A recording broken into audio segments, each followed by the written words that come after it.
Why do you need to build rapport with a client?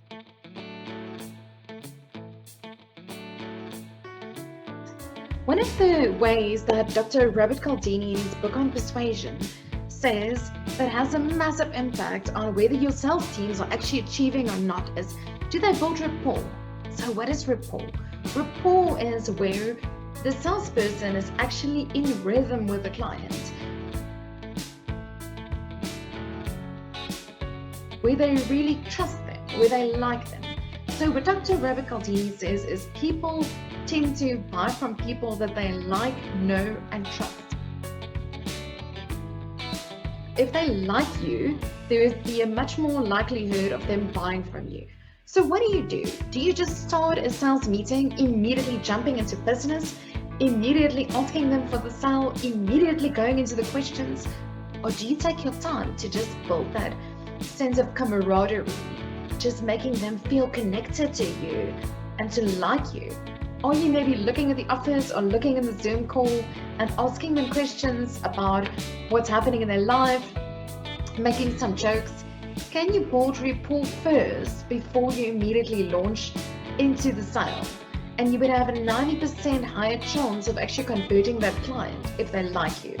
The second one that Dr. Robert Cialdini says is, he says, people buy from people that they trust and that they know are the experts. So how do you position yourself as an expert in your business? Do you share case studies and stories of return of investment? Can you possibly sneak in little stories of other clients that are similar to them that you've done business with that will immediately showcase that your company is not a fly-by-night, that it's not the first time that you're doing this, and that you actually have credibility to sit there with them? Another way looking as an expert in your sales meeting is, can you do research? Can you go onto their social media before the meeting? Can you get into their values? Can you go and search on Google in news to see if their company has come up? Can you also see what's happening with their competitors and get a better view of this company? Can you then go and compile a list of questions that you could delve deeper in the sales interview with your client?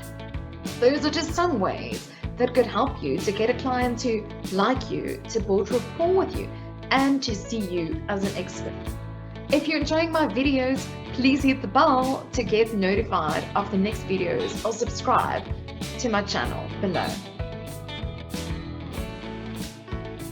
How do you get the client to also trust you?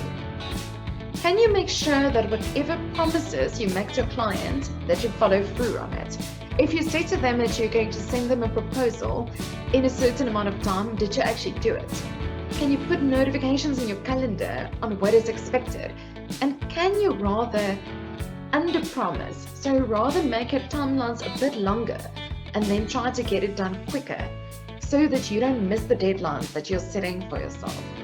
What often happens is we tend to over-promise and under-deliver. We'll say that we'll do something in a much shorter time frame than what is realistically possible, and we end up disappointing the client.